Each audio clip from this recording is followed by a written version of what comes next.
The notification lit up my phone during my lunch break. Family group chat. 63 messages in the last 10 minutes. My stomach dropped before I even opened it. Nothing good ever came from that many messages that fast. I scrolled up to find the start. My sister Jessica's message, posted 20 minutes ago. I can't stay quiet anymore. Melissa stole $5,000 from Mom's account last month. I have proof. She's been lying to all of us, pretending to be struggling while robbing our mother blind. My hands started shaking. The messages that followed were brutal. Aunt Carol. I always knew something was off about her. Cousin Brandon. That's disgusting. Family helps family, not steals from them. Uncle Pete. Someone needs to call the police. Jessica had added screenshots.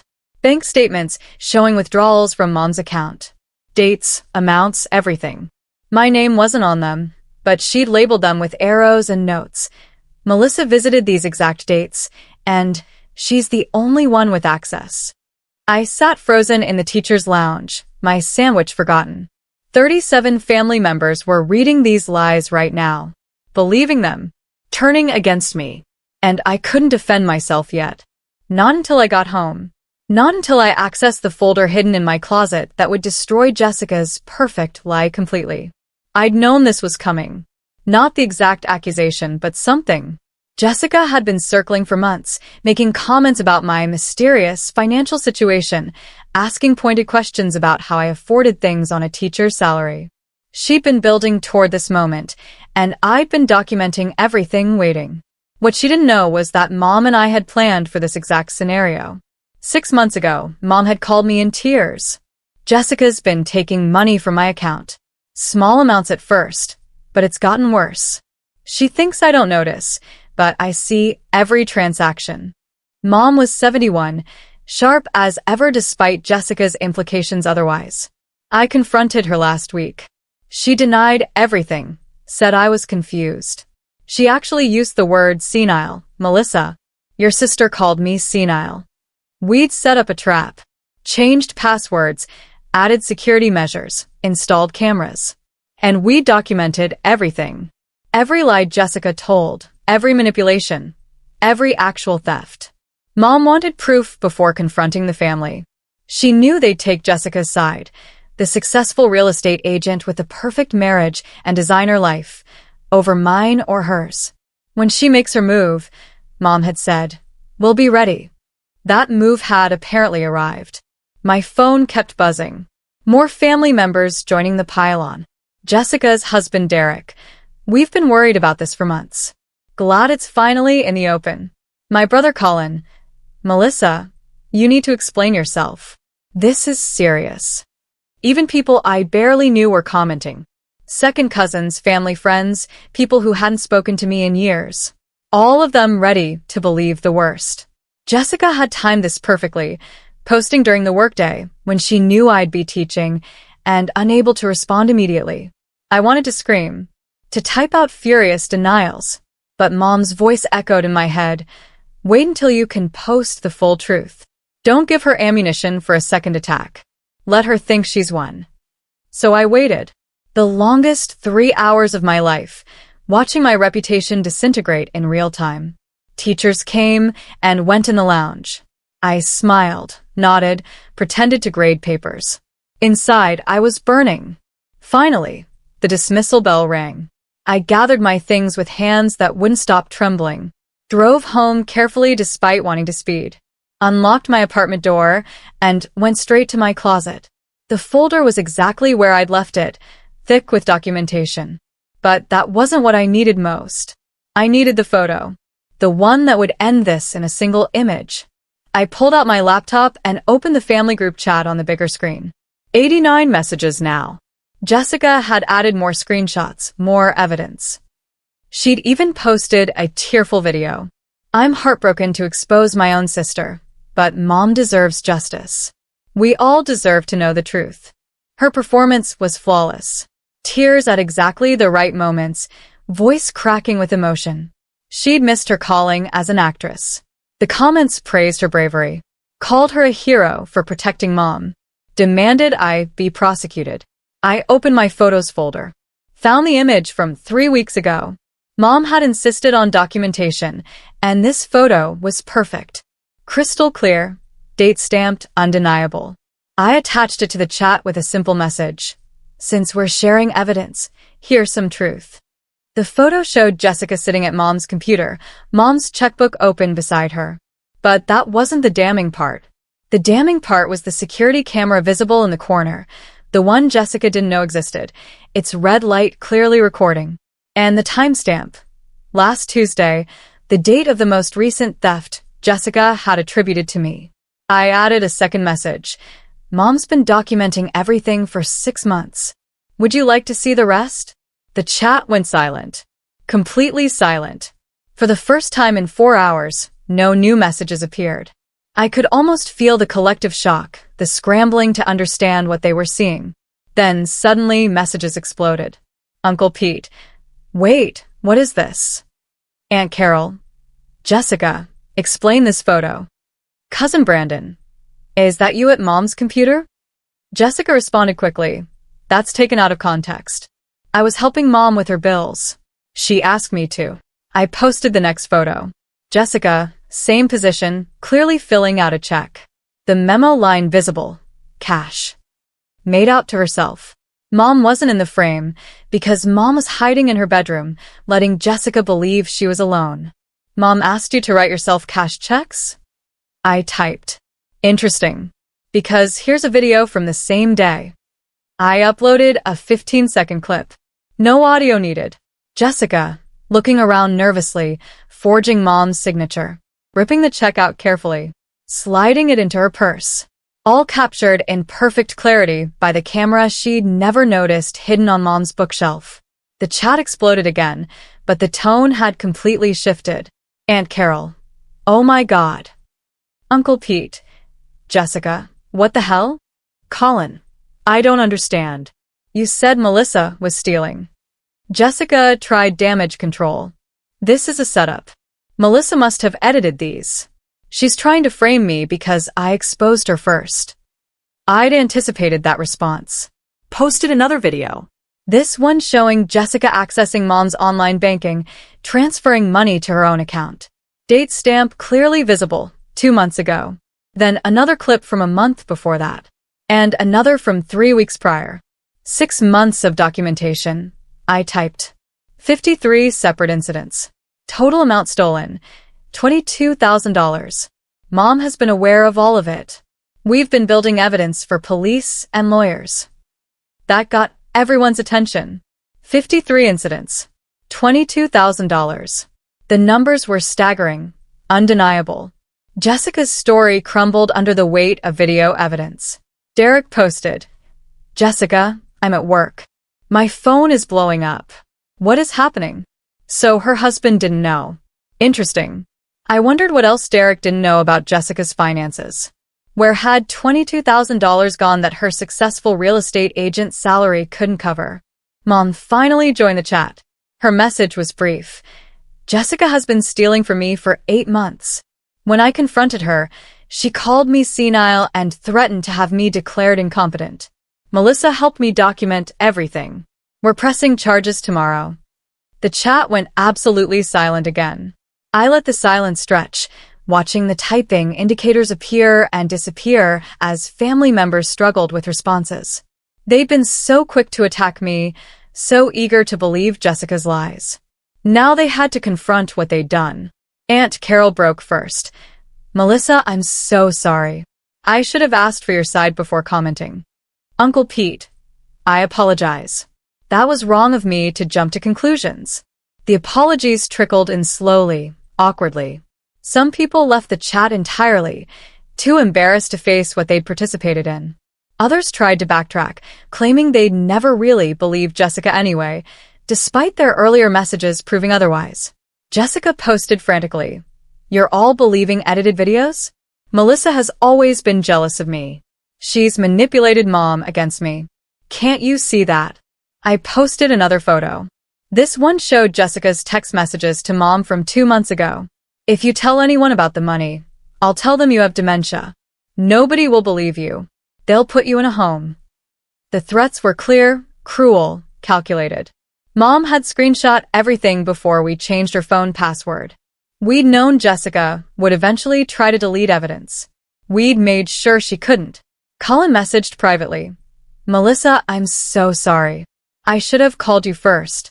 I should have trusted you. More private messages flooded in. People trying to apologize away from the public chat, as if that made their betrayal less painful. I responded to none of them. Let them sit with their guilt. They'd been so ready to destroy me based on Jessica's word alone. In the main chat, Jessica's story kept changing. First, the videos were fake. Then she was borrowing money Mom had offered. Then Mom had actually asked her to take the money for safekeeping. Each version contradicted the last, making her look more desperate and dishonest. Derek posted, Jessica, I'm coming home. Don't post anything else. Smart man. Too late, but smart. Jessica needed a lawyer, not a family group chat confession. But she couldn't help herself, couldn't stand the idea of everyone knowing the truth. She kept typing, kept trying to justify, kept digging deeper. Mom always loved Melissa more, Jessica wrote. Perfect little Melissa, the teacher. Never did anything wrong. I worked hard, built a career, and it was never enough. So yes, I took some money. I deserved it for putting up with the favoritism my whole life. There it was.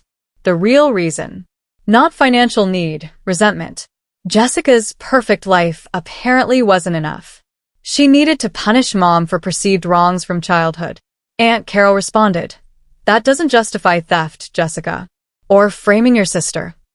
I decided it was time to add more context. Posted a document. The police report Mom had filed yesterday. Official, stamped real. Listing all known thefts, dates, amounts. Jessica's name clearly stated as the suspect. Detectives' contact information at the bottom. The police are already investigating, I wrote. Mom filed the report yesterday. We waited to tell the family because we knew Jessica would try to spin this. She's been stealing since January. The $5,000 she accused me of taking? That was actually her largest single theft, done during a family dinner at Mom's house while the rest of us were in the living room. I added photos from that dinner. Family selfies showing me, Colin, and others gathered around Mom's TV, watching a game. Time stamps matching the withdrawal time exactly. Jessica was notably absent from the photos because she was in Mom's office, accessing her accounts. She used family gatherings as cover. I continued. Every time we were all together, Jessica would slip away and make transfers. She thought the crowd would create confusion about who had access when. Uncle Pete, this is insane. How did we not notice? Because Jessica's good at manipulation, Mom posted. She's been practicing on me for months. Gaslighting me about my memory, making me doubt myself. If Melissa hadn't believed me and helped me document everything, I might have actually started thinking I was losing my mind. The chat had completely turned. People who'd attacked me hours ago now directed their anger at Jessica. Some defended their earlier reactions, claiming Jessica's evidence had been convincing. Others admitted they'd been too quick to judge, influenced by Jessica's successful appearance and confident accusations. Jessica tried one last approach. I have a gambling problem. I needed help but was too ashamed to ask. Mom, I'm so sorry. I'll pay everything back. Please don't press charges. Suddenly, she was the victim again. Sick, not criminal. Deserving treatment, not prosecution. The sympathy play was bold, and I saw it working on some family members. Aunt Carol, if it's an addiction, she needs help, not jail. Mom shut that down fast. Jessica doesn't gamble. She's been funding a lifestyle her income doesn't support. Designer bags, expensive trips, renovations. All while telling everyone how successful she is. The stealing started when her real estate commissions dropped during the market slowdown. I added screenshots of Jessica's Instagram. Photos of luxury purchases posted the same week's money disappeared from Mom's account. A Chanel bag posted 3 days after a $2,000 theft. Vacation photos from Italy posted a week after she'd taken $5,500. The timeline was damning. She wasn't desperate, I typed. She was greedy. And when I started asking questions about her finances, innocently, just small talk, She decided to destroy my reputation before I could figure out the truth. Derek finally responded. Jessica is no longer able to access this chat. I've taken her phone. We'll be contacting a lawyer. Please respect our privacy during this difficult time. The audacity of requesting privacy after Jessica had publicly destroyed my reputation to dozens of family members was almost funny. Almost. Colin posted, "Respect goes both ways, Derek. Jessica tried to have our sister arrested for crimes she committed. She called our mother senile. There are consequences." Other family members piled on, anger finally directed where it belonged. Years of Jessica's subtle manipulations were suddenly being remembered and re-examined. Aunt Carol, remember when Jessica said I'd borrowed money from her and never returned it? I always knew I'd paid her back. She gaslit me about it for months. Cousin Brandon, she told my wife I'd been talking badly about her. Caused a huge fight. I bet that was a lie too. The floodgates opened. Story after story of Jessica's manipulations, small cruelties, calculated lies. Patterns emerging that nobody had connected before. She'd been doing this to everyone in different ways for years. I watched it unfold, feeling vindicated but also sad. This was my sister. We'd grown up together, shared a childhood. When had she become this person? Mom posted a longer message. I want everyone to understand something.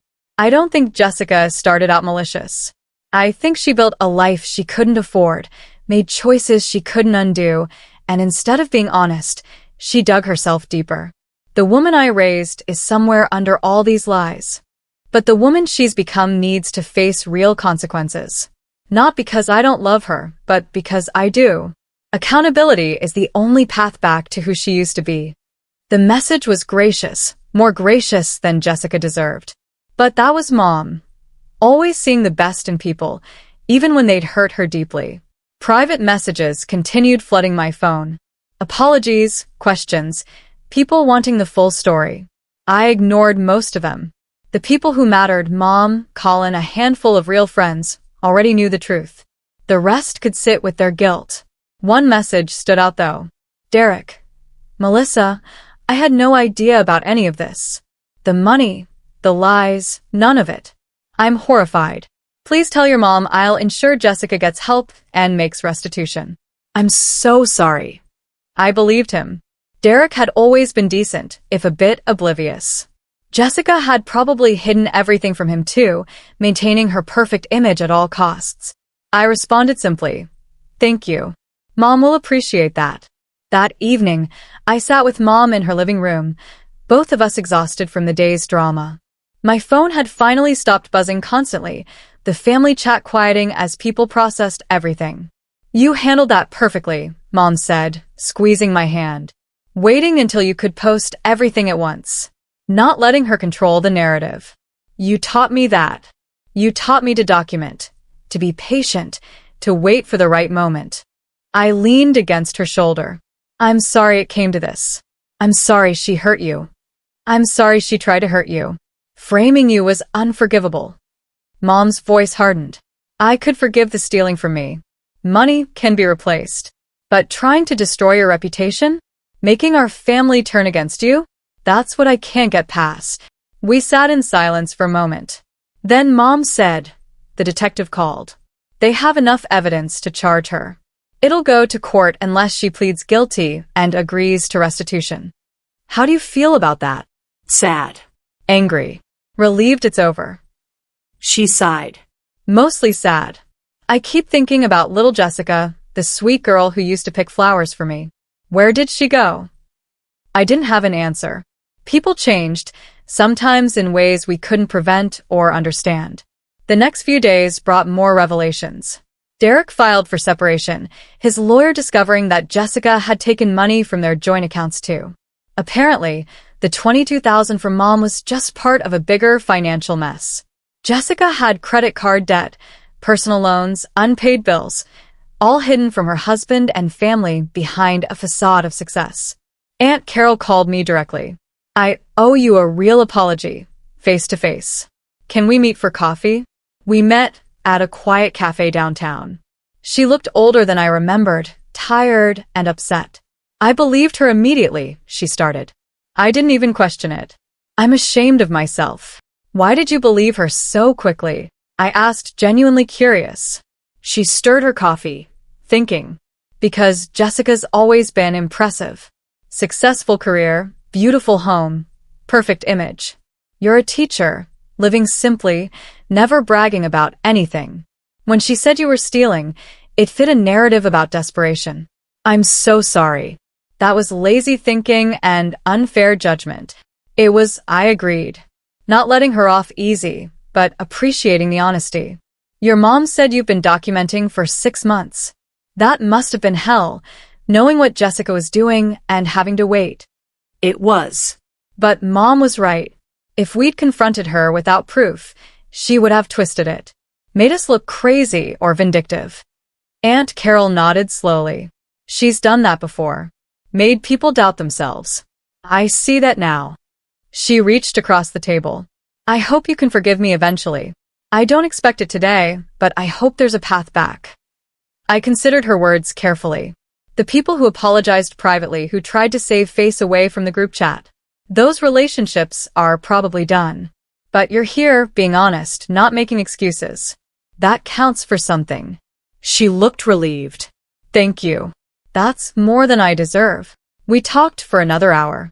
She asked about my life, really asked, showing interest she'd never demonstrated before. Funny how crisis forced people to see you clearly. I'd been invisible to most of my extended family for years, just Melissa the teacher, unremarkable and easy to overlook. Jessica had been the star, and I'd existed in her shadow. Not anymore. The shadow had burned away, leaving me standing in full light. Some people wouldn't like what they saw. I wasn't forgiving or forgetting easily. But others, like Aunt Carol, might actually become real family instead of just relatives. When we parted, she hugged me tightly. Your mom raised one daughter, right? I'm sorry it took me so long to notice. Colin came by that weekend. My brother and I had always been close, but Jessica's accusation had tested that. He'd initially believed her, posting in the group chat before thinking critically. That had stung. I don't have an excuse, he said, sitting on my couch. I should have called you immediately. Should have asked for your side. Instead, I piled on with everyone else. Why did you believe her? I asked. Same question I'd asked Aunt Carol, trying to understand the psychology behind the immediate condemnation. He rubbed his face tiredly. Jessica's always been so confident. When she says something, she says it with complete certainty.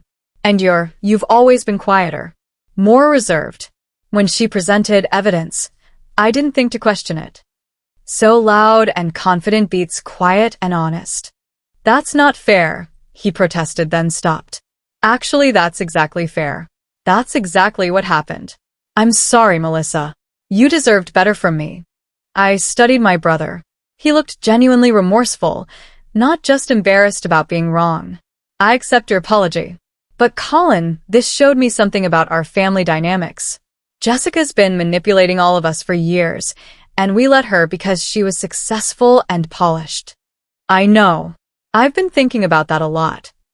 We spent the afternoon talking through family history, seeing patterns we'd missed before. Jessica's subtle put-downs disguised as concern.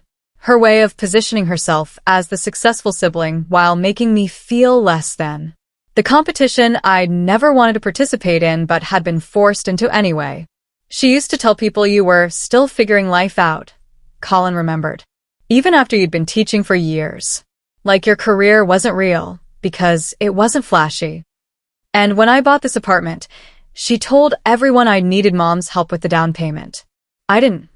I'd saved carefully for 3 years. But she planted that seed of doubt.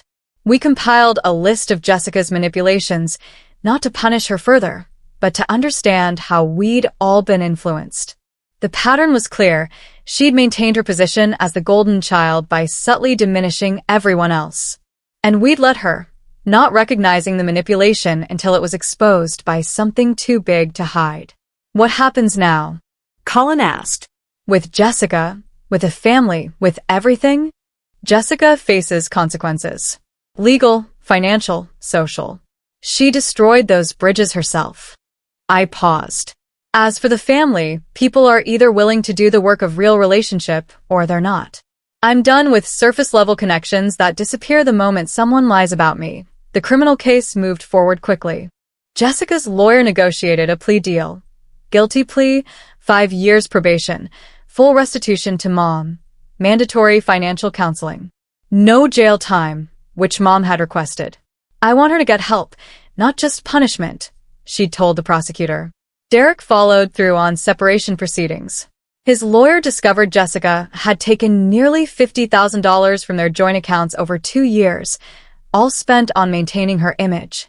Designer clothes, luxury trips, expensive dinners, all posted on social media for everyone to admire while Derek worked overtime thinking they were building savings.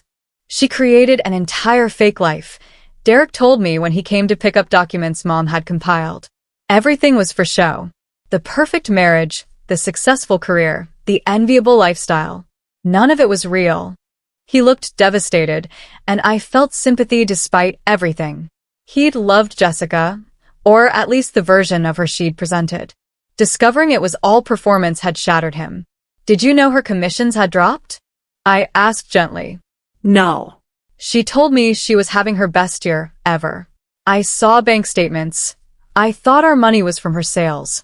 Turns out she was robbing your mother and our savings to create fake deposits.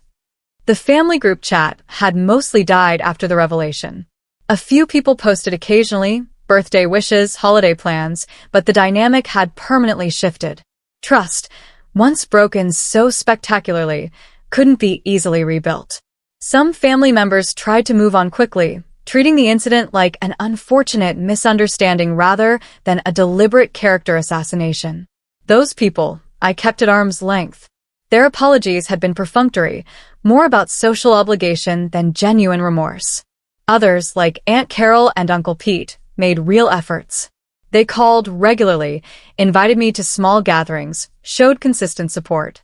Those relationships were slowly rebuilding, stronger than before because they were based on honesty rather than assumptions.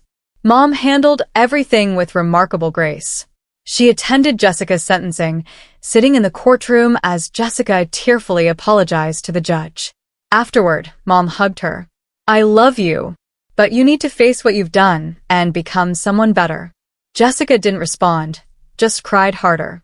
I watched from across the room, feeling complicated emotions. This was still my sister, despite everything. I remembered childhood memories, building forts, sharing secrets, laughing until we couldn't breathe. That girl was buried somewhere under the layers of lies and desperation. But I couldn't reach her. She tried to destroy me to protect herself. That changed everything. 6 months after the group chat incident, I got an unexpected letter. Jessica, writing from court-ordered counseling. I don't expect forgiveness. I don't deserve it. But I need you to know I see now what I did. The therapist I'm required to see has been helping me understand my behavior patterns. I built my entire identity around being the successful daughter, the impressive sister. When my career struggled, I couldn't admit it. I'd spent years making everyone believe I was perfect. The thought of failing publicly terrified me. The letter continued for 3 pages. Jessica explaining her gambling on real estate investments that failed. Her desperate attempts to maintain appearances. Her resentment of my quiet contentment with a simple life, something she'd secretly envied while publicly mocking. When you started asking questions about my finances, I panicked. I thought if I destroyed your credibility first, nobody would believe you if you figured out the truth. It was calculated and cruel. I'm horrified by who I became. She ended with, I'm not asking for a relationship. I'm asking for you to know that I understand what I did, and I'm trying to become someone different. Someone honest. Someone who doesn't sacrifice others to protect her image. It might take years. It might take forever. But I'm trying. I read the letter 3 times, emotions swirling. Anger, sadness, hope, doubt, everything tangled together. I showed the letter to Mom. She read it carefully, tears sliding down her cheeks. She's finally being honest. I wasn't sure I'd ever see this. Do you believe her? I asked. I believe she believes it right now. Whether she maintains it when the court requirements end, when therapy's optional, when life gets hard again, that's the real test. Mom handed back the letter. What will you do? I don't know. Part of me wants to believe in redemption. That people can change. They can. But they have to want it badly enough to do the hard work, even when nobody's watching. Mom squeezed my hand. You don't owe her forgiveness, Melissa. Whatever you decide is right. I put the letter away and didn't respond. Not yet. Maybe not ever.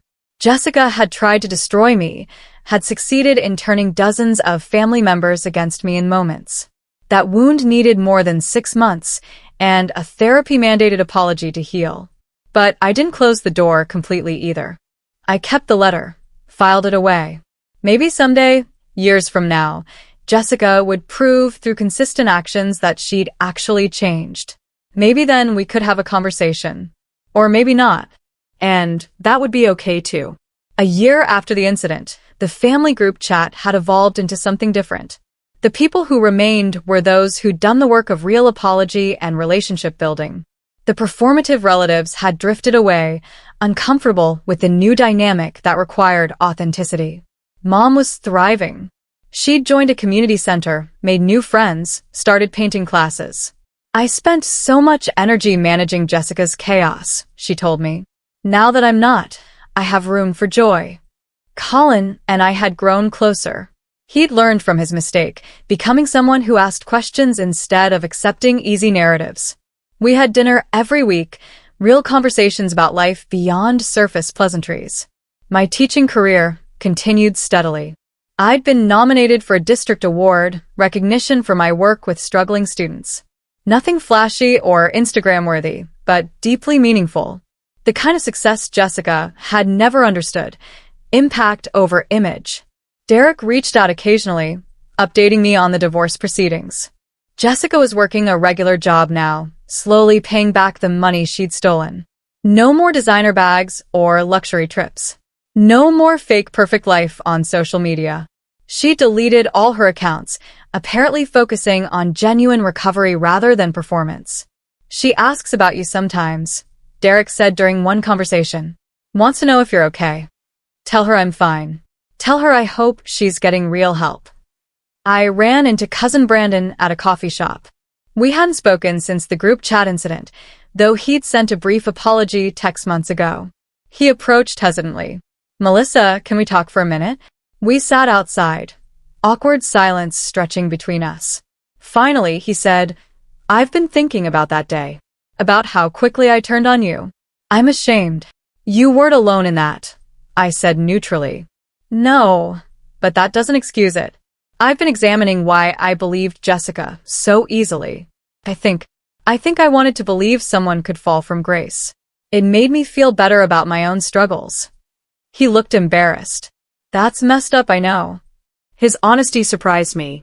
At least you're being real about it. I'm trying to be better. Actually think before I judge. Question narratives that seem too neat. He paused. For what it's worth, I told my kids about what happened. Age-appropriate version.